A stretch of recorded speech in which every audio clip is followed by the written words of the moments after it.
¿Tú firmarías un contrato para ser feliz toda la vida si a cambio tuvieras que renunciar a elegir casi todo lo demás?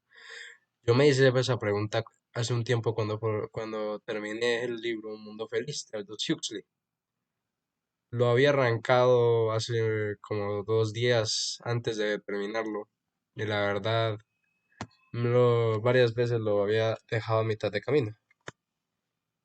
Pero finalmente después de 2 días, hace como un tiempo, sí, tiempo, le di el cierre que se merecía y la verdad es que me dejó pensando varios días después.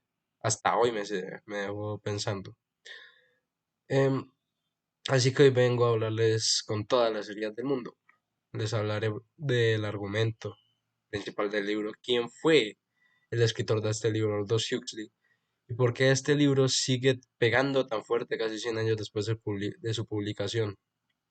Bueno, para empezar, el libro se publicó en 1932, casi 20 años antes que el libro 1984 de George Orwell, y es inevitable prácticamente compararlos. Pues mientras Orwell imaginaba un mundo que te controla a los golpes, con vigilancia y miedo, Huxley se fue por el lado contrario. Un mundo que te controla dándote exactamente lo que quieres, sin cárceles, sin tortura. Directamente te programa para que ni se te ocurra desear otra cosa. Para mí esa es la parte que más me asusta, porque no hace falta que nadie te encierre si tú mismo eliges no salir. Para entender de dónde sale una idea así, primero que todo, disculpe, me tocó la nariz. Hay que pararse un segundo en la época. Estamos en el periodo de las entreguerras. O sea, el mundo acaba de ver nacer la producción en cadena de Henry Ford, la psicología del condicionamiento de Pavlov y una fe casi religiosa en la que la ciencia iba a resolver todos los problemas humanos. Al mismo tiempo crecían los debates sobre la eugenesia y el control poblacional. Huxley agarra todo ese combo y lo condiciona perdón, el condicionamiento del que se está hablando, el Fordismo del que se está hablando y el optimismo científico. Y se hace la pregunta incómoda que sostiene el argumento principal de todo este libro. Iremos rápido con el argumento porque prefiero darle un poco más de énfasis y tiempo a todo lo que hay detrás de este libro. Para empezar, ubiquémonos en el año 632 después de Ford. El tiempo realmente se encuentra así en honor a Henry Ford, algo así como en el año 2500 de nuestro calendario juliano. A Ford se le venera casi como un dios, donde nosotros haríamos la señal de la cruz, ahí hacen la señal de la T. Nadie nace de forma natural, todos vienen de una fecundación in vitro y el sexo queda separado por completo de la de reproducción, se hace simplemente por placer, por así decirlo. Desde antes de nacer, cada persona ya tiene asignada su casta que definirá su inteligencia, su trabajo y hasta lo que va a poder sentir prácticamente. Que los de las castas más bajas los condicionan mientras duermen para que amen exactamente lo que les tocó. Nadie sufre porque nadie tiene margen para desear otra cosa. En el medio de ese engranaje perfecto aparecen tres personajes que empiezan a hacer ruido.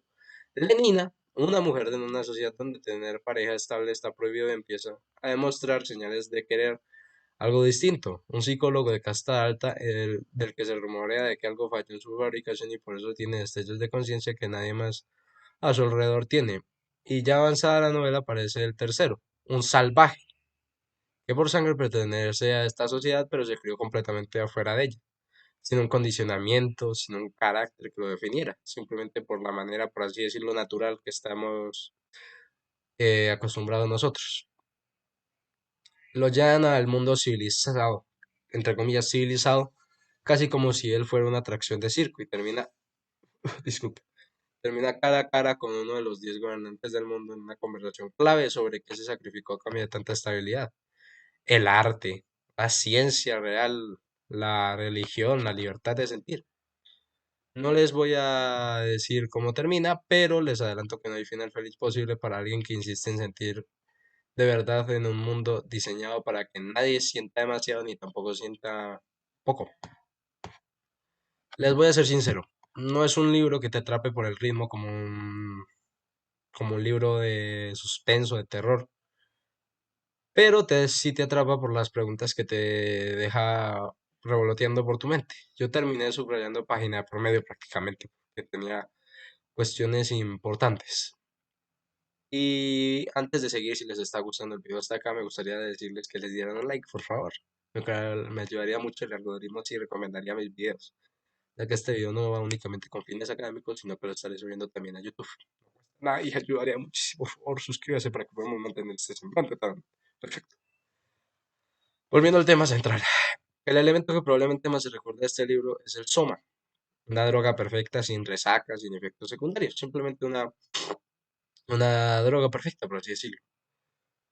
Em, Esta droga siempre está a mano para tapar cualquier grieta de sufrimiento que se cuele en medio de tanto bienestar armado. Em, lo llamativo es que el libro lo presenta casi como algo positivo, un tranquilizante ideal para cualquier persona con angustia, con malestar psicológico.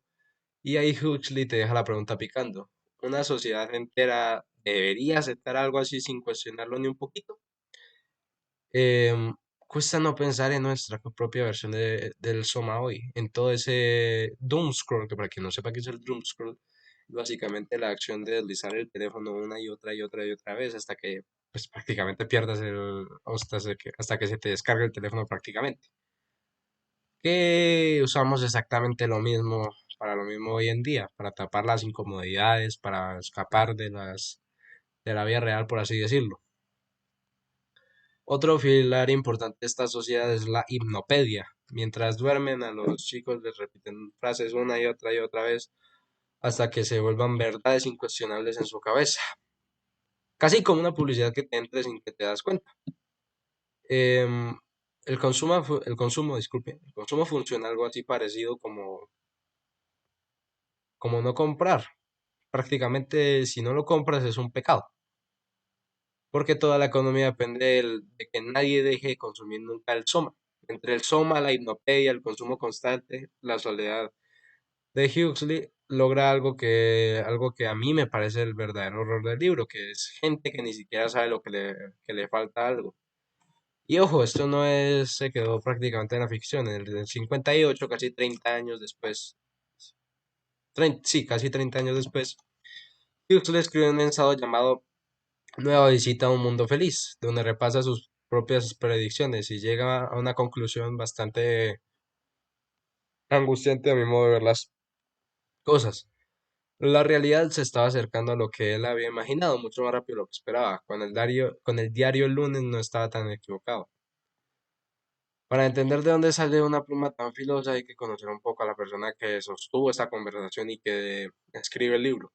Aldous, Aldous Huxley nace el 26 de julio del 1894 en Surrey, Inglaterra, prácticamente rodeado de genios. Su papá, Leonard Huxley, era docente y biólogo. Su mamá, Julia Arnold, una de las primeras mujeres en graduarse de Oxford, y hasta fundó su propia escuela para mujeres en 1902. Su abuelo, Thomas Huxley, trabajó codo a codo con Charles Darwin y fue uno de los defensores más firmes de la teoría de la evolución. Su tío abuelo Matthew Arnold fue uno de los poetas más importantes de la época y su tía Mary fue novelista. Su hermano mayor Julian siguió la tradición familiar y también fue biólogo. Y su hermanastro Andrew termina ganando el premio Nobel de Medicina en el 63. Con este árbol genealógico, la verdad es que es muy complicado que Aldous Huxley no termine siendo alguien importante. Dato curioso, sí, interesante. Él mismo fue un candidato al Nobel de Literatura varias veces a lo largo de su vida, pero tristemente nunca le ganó. Ahora sí, volviendo a su biografía. A los 16 años una enfermedad lo deja casi completamente ciego. Aprende braille para leer y hasta aprende a tocar el piano. Algo que se nota en algunas fotos de esa época es que los médicos de ese momento lo daban prácticamente por irreversible su ceguera. Pero él no se queda con ese diagnóstico, pues investiga por su cuenta y prueba otros ejercicios y con el tiempo recupera buena parte de la visión. Todo ese proceso lo dejó comentado en un ensayo que se llama El arte de ver. Él no fue únicamente novelista, escribió muchísimos ensayos y se movía en círculos de intelectuales que incluían entre otros a la señora Virginia Woolf y su primera novela fue Cromo Amarillo, que era casi una cargada de esos mismos círculos de snobs en los que él mismo se movía. Así que no le ha de haber hecho muy popular en esas reuniones. Algo que casi nadie contó de su biografía y que a mí me parece clave es cuántos viajes hizo, por así decirlo. Él recorre tres continentes, que fueron Europa, América y Asia. y buena parte de esos viajes terminan filtrándose en lo que escribe años después. En lo personal, tuvo una vida bastante abierta para la época. Ay, su primera esposa, María, madre de su único hijo Matthew, que después fue un epidemiólogo reconocido, tendría lo que hoy se llamarían, ellos dos tendrían lo que hoy se llamaría una relación abierta. Pues se dice que él mismo incluso le alentaba a tener relaciones sexuales con mujeres. Después de la muerte de su esposa María, se casaría con Laura, una violinista italiana, y fue justamente ella quien estuvo a su lado el día en que falleció. Este proyecto de hablar de libros es posible gracias a quienes deciden bancar. Y acá viene lo que más sorprendió investigando para este video. Huxley fue uno de los primeros en experimentar con lo que pasa, con lo que hoy llamaríamos drogas recreativas, pero no las buscaba para pasarla bien, sino para lo que él mismo llamó abrir las puertas de la percepción. Años después de Un Mundo Feliz, escribió un ensayo con ese mismo nombre, inspirado en un verso del poeta William Blake. La idea, en resumidas cuentas, es que nuestra mente filtra y bloquea la realidad todo el tiempo, y que ciertas sustancias podían correr ese filtro y dejar ver otra capa de las cosas, algo, por así decirlo, más místico. Es una postura política, no mentiré, pero rompe bastante los límites de su época. Y mucha gente joven se siente identificada con la idea de tomarse en serio este tipo de experiencias, no solo como diversión, sino como algo más trascendental, más místico, como dije anteriormente. Esto es algo que me gustó encontrar, que si no mal recuerdo en el video en el que se basa este, que estaré dejando el link en la descripción, disculpe, es que Jim Morrison, el cantante de The Doors, que es una banda que se menciona en el video en el que se basa este mismo video, era un fanático de la literatura y la poesía, y el nombre de la banda sale justamente de un ensayo de Huxley, mezclado con el verso de Blake que lo inspiró. La próxima vez que pues guste escuchar bandas y escuche específicamente Doors, ya sabe de dónde viene el nombre. Huxley también experimenta em, con sustancias psicoactivas, como la mescalina y el LSD, sustancias que le suministraba su psiquiatra Humphrey Osmond, la misma persona que inventó la palabra psicodelia. En uno de sus viajes terminó instalado en Los Ángeles y ahí empezó a trabajar como guionista de Hollywood. Participa en los guiones de Orgullo y Prejuicio y Venganza de Mujer, y también en Jane Eyre, todas las películas de los años 40. En 1961 un incendio le destruyó buena parte de su casa, pero alcanza a rescatar un manuscrito de la que sería su última novela, La Isla, publicada apenas unos meses antes de morir. Es curioso pensar a mi modo de ver las cosas, que ese libro fue como su testamento literario, porque habla de una utopía, casi como si después de imaginar el peor mundo posible hubiera querido dejar también su versión de su mejor versión del mundo. Su obra tuvo varias adaptaciones visuales de la que estamos hablando. Un mundo feliz. Se llevó al cine en 1980, 1998 y 2020. En ese año tuvo una primera temporada, pero fue cancelada. Posteriormente se habló de que se llevara a cabo otra temporada a la mano de una nueva productora que también que estaba relacionada con Leonardo DiCaprio. Pero al final de cuentas simplemente termina siendo un rumor y no hubo mucha de esta información verificada. Huxley fallece el 22 de noviembre de 1963, a los 69 años, por una enfermedad derivada de un tumor. Ese mismo día, dato curioso, asesinan al presidente de los Estados Unidos, al actual presidente de los Estados Unidos de esa época, John Fitzgerald Kennedy, que por eso su muerte pasa casi desapercibida de la prensa mundial. Antes de fallecer, le pidió por escrito a su esposa Laura una dosis de ácido lisérgico dietelamina. Ella se la aplica y él fallece unas horas después. Haciendo una breve investigación para este video, me encontré con algo que no esperaba. La señora Victoria Ocampo, fundadora de una revista de Argentina que se llama Argentina Sur, que no es muy conocida en este lado, por lo menos yo no la conocía antes de realizar este video, tuvo una amistad cercana con el señor Aldous Huxley. Cuando él muere, el diario La Nación publica un texto de despedida que ella misma escribe. Y hablando de la señora de la señora fundadora de la revista Argentina Sur. He aquí la cita de lo que decía el artículo del que hablé previamente. De nuevo nos encontramos en Nueva York, pasada la guerra. Simplemente hablábamos de un viaje posible a Buenos Aires. Aldous ya era el Aldous que tocaba a la cima de sí mismo. De este último reencuentro recuerdo especialmente una mañana. Fuimos en auto a lo largo del Hudson hasta West Point.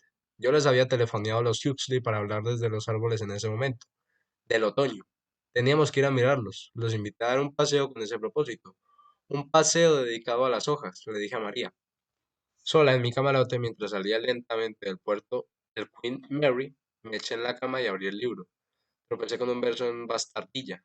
Donner, un ses plus pour os mots de la tribu. El verso de Malagme, que me había repetido una mañana en que brillaban al sol los oros y los cobres del otoño neoyorquino entre las rocas negruzcas a orillas del Hudson. Every literary artist must invent or borrow some kind of uncommon language capable of expressing, at least partially, those experiences which the vocabulary and syntax of an ordinary speak so manifestly fail to come be. Donner un sens plus pour os mots de la tribu.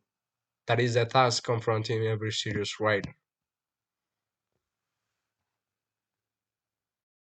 Pues básicamente, teniendo en cuenta lo que acabé de leer, eh, pues básicamente la idea central de esta carta, por así decirlo, despedida, es como la pérdida de un amigo que sí duele y más que en el corazón, en la cabeza, porque a la inteligencia no le faltó nada, pero realmente en su corazón sí faltó mucho. Así que sería la falta en el corazón más que en la cabeza.